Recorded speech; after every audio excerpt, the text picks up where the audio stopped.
Salut tout le monde, c'est Essou, j'espère que vous allez bien. Aujourd'hui on se retrouve pour le bilan de lecture de la 3e et 4e semaine du mois de décembre 2023, donc les 2 dernières semaines de l'année 2023. Durant ces 2 semaines, j'ai lu 8 mangas, donc c'est pas énorme, et d'ailleurs du coup je cumule 2 semaines parce que je suis tombée malade. Voilà, évidemment, fin d'année oblige.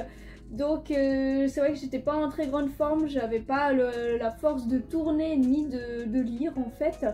Et avec en plus le rush de fin d'année avec le boulot, bah c'était un petit peu chaud, mais maintenant je suis tranquille. Bon, j'ai encore un petit peu le nez bouché, mais ça va mieux.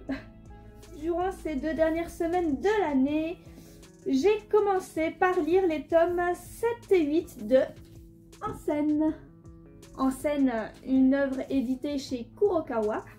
Le 8 mars 2018 pour le tome 7, c'est un shoujo.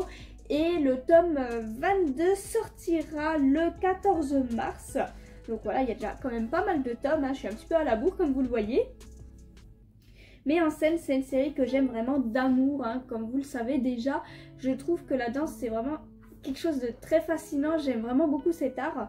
Et c'est quelque chose que j'aurais voulu pratiquer fut un temps.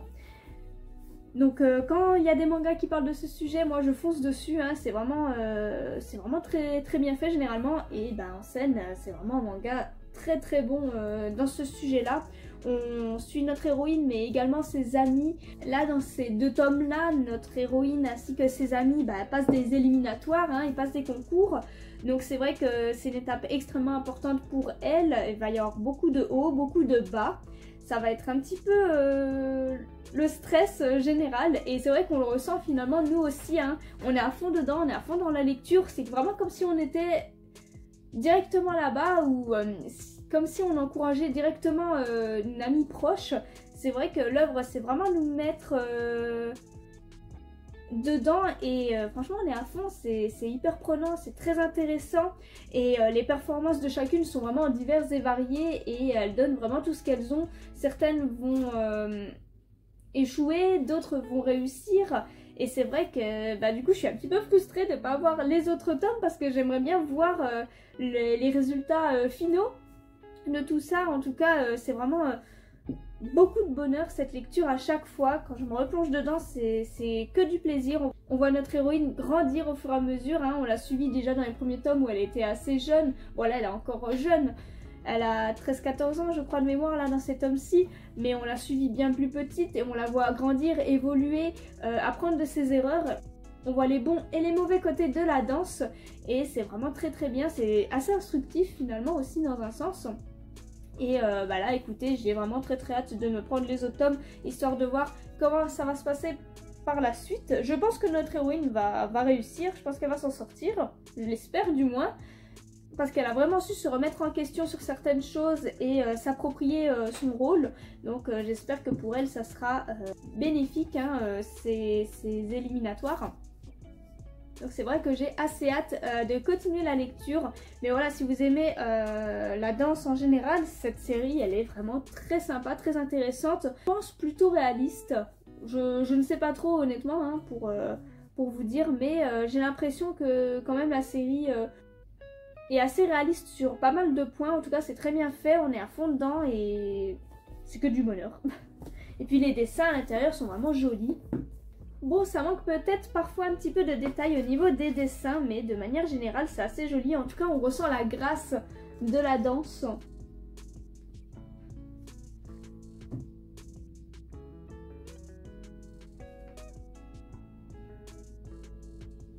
Et on peut vraiment en plus saluer leur force, leur courage et leur ténacité parce qu'on voit vraiment quand même que c'est pas évident, que c'est épuisant et que c'est beaucoup de travail quoi. Donc vraiment bravo à elles et j'ai hâte de les suivre à l'avenir.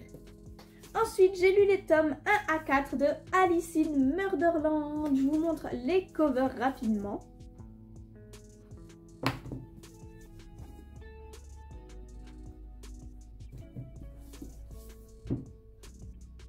Je vous mets aussi le résumé du tome 1 juste ici. C'est édité chez Pika le 1er juin 2016. C'est un shoujo et l'œuvre est terminée en 11 tomes. Donc c'est pas beaucoup, mais pas de peau, l'œuvre n'est plus commercialisée. Trop bien. Du coup, c'est hyper galère de compléter la série. Je sais que mon conjoint, lui, il a abandonné l'idée. Moi, j'ai un peu d'espoir. Je me dis pourquoi pas. J'ai déjà réussi à faire ce miracle-là avec d'autres séries. Donc pourquoi pas Alice in Murderland. On verra bien. Hein. J'ai envie d'y croire. En tout cas, voilà, moi j'adore tout ce qui est sujet à l'univers d'Alice au Pays des Merveilles. Et là, bah, du coup, on est à peu près en plein dedans. Hein. On a plein de personnages, en fait, qui, lors d'une sorte de goûter, ont bu une sorte de thé.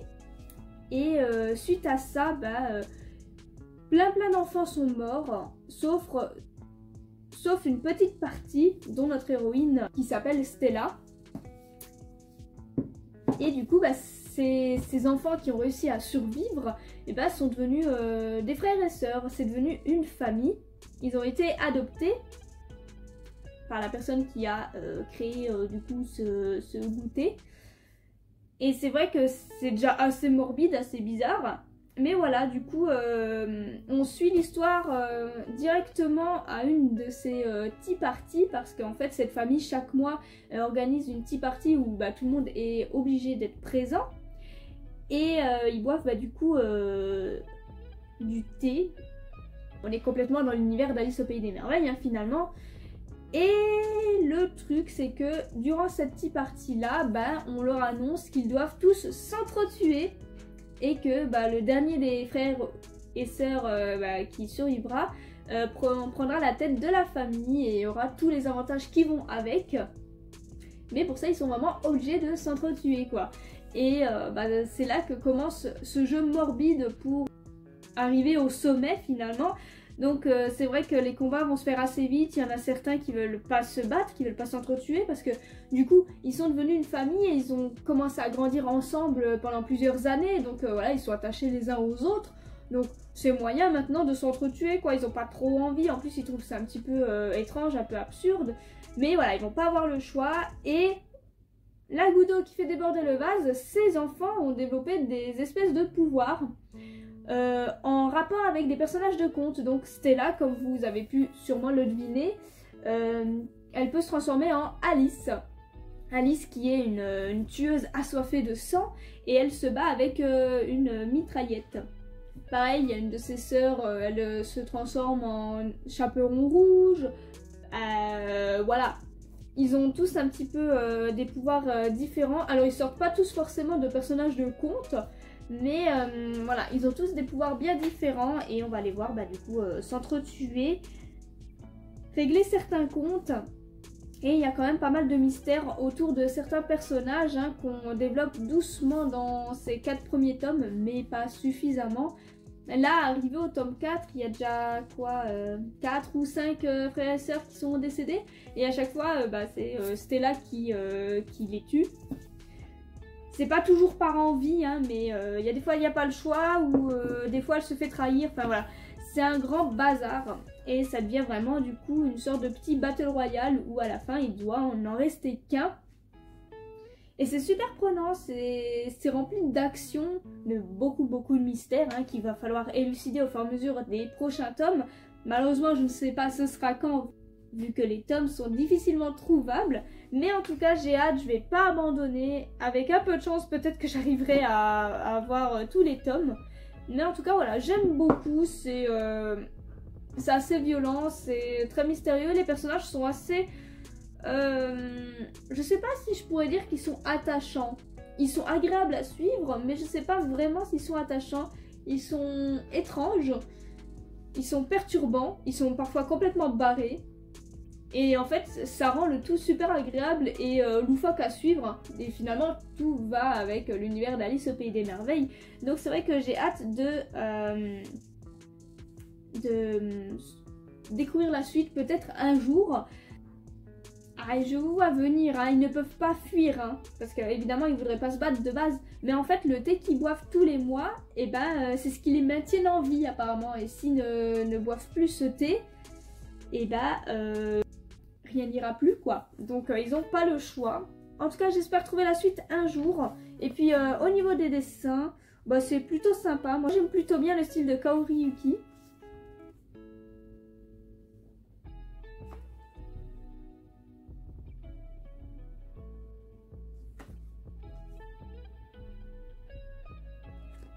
En tout cas, si vous aimez l'univers d'Alice au Pays des Merveilles comme moi, franchement foncez, hein, ça fait plaisir d'avoir une Alice complètement badass.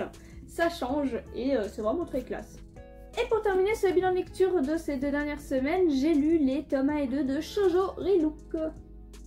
Voilà, je vous mets le résumé du tome 1 juste ici. C'est édité chez Delcourt Tonkam le 25 juin 2014. C'est un shoujo et l'œuvre est terminée en 4 tomes. C'est une petite série et c'est une petite série qui date. Donc je tiens à le dire assez vite. Si vous aimez les shoujo bien classiques, bien... comment dire... à l'ancienne, on va dire... Foncez sur cette série, je pense que vous trouverez votre bonheur. En plus, si vous aimez bien les shoujo bien dessinés, bah là, franchement, le style graphique, il est très sympa, très mignon. Mais c'est vrai que si vous cherchez un shoujo qui sort totalement de l'ordinaire, je ne pense pas qu'il sera fait pour vous. Là, c'est un shoujo qui date pas mal, avec du coup nos 2 personnages principaux, donc Kako, notre héroïne, et Kosei, notre héros.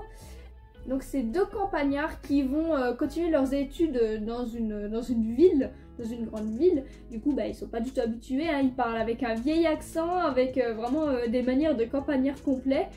Et suite au fait que Kosei va être moqué par des filles, Kako, elle va pas supporter du tout. Et elle va relooker son ami qui s'avère être un véritable beau gosse quand on prend soin de lui. Et elle va vraiment se baser sur un manga qu'elle aime d'amour. Il y a plus de 90 tomes. Le mec dedans, c'est un prince charmant, il est trop classe et tout. Ça la fait rêver. Du coup, elle essaye vraiment de le transformer en lui. Et en fait, du coup, ils vont avoir une petite revanche parce qu'il va être la vraie star de leur nouvelle école. Hein. Toutes les filles vont être red dingues de lui. Et ils vont vraiment... plutôt bien s'amuser, hein. Ils sont meilleurs amis d'enfance, ils ont toujours été ensemble et notre héroïne, elle, ça l'éclate de voir toutes les jeunes filles tomber amoureuses, on va dire, de son ami, alors que quand ils sont arrivés, ils étaient complètement moqués à cause de leurs racines de campagnards.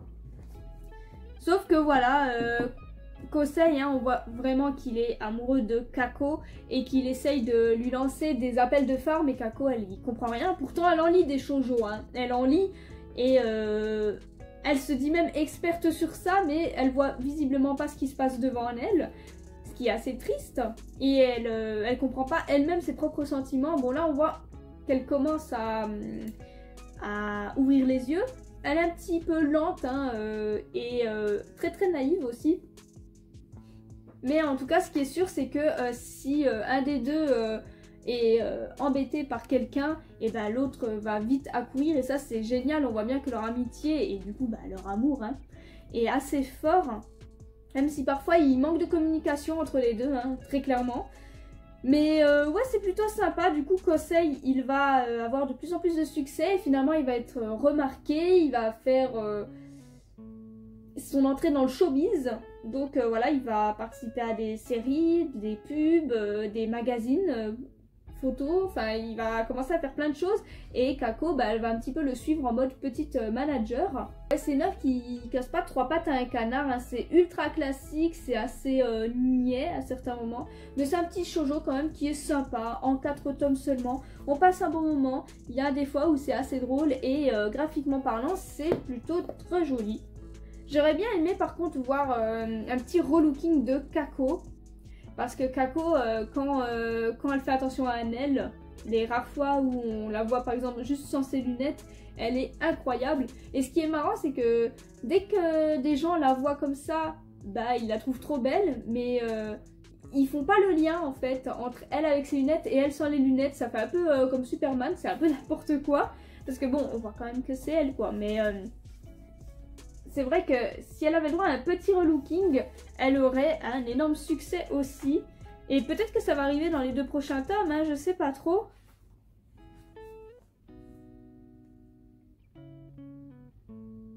Mais ça pourrait être drôle en fait que les rôles s'inversent un petit peu. Parce que la madame, elle a du potentiel, hein, tout comme son amie.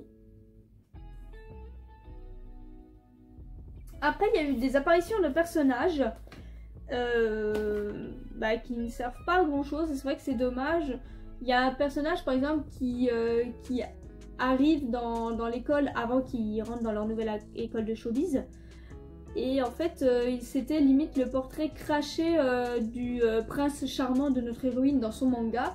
Du coup, avoir l'impression qu'il va y avoir un triangle amoureux, mais au final pas du tout, le mec ne sert à rien, mais vraiment à rien. Et une fois que nos deux héros rentrent dans leur école de showbiz, bah on le voit plus. Donc je sais pas si on va le revoir à l'avenir, s'il a vraiment une importance ou autre, mais vraiment il servait à rien. Bon après ça me va parce que les triangles amoureux, moi je commence à en avoir marre, mais c'est vrai que voilà, ils font entrer des personnages qui servent à rien du tout et c'est vrai que c'est un petit peu dommage, enfin...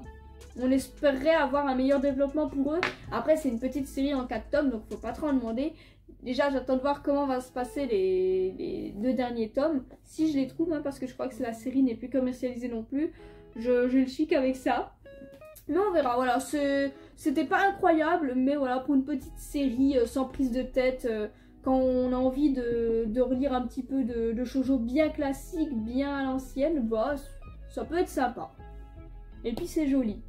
C'est ainsi que se termine cette vidéo bilan lecture de ces 2 dernières semaines. J'espère que la vidéo vous a plu. N'hésitez pas à me dire vos lectures de la semaine et si on a des lectures en commun ou non. Vous pouvez également me suivre sur Instagram pour suivre toutes mes reviews sur tous les mangas que je vous présente chaque jour ou presque. Et sur ce, eh bien passez une bonne journée.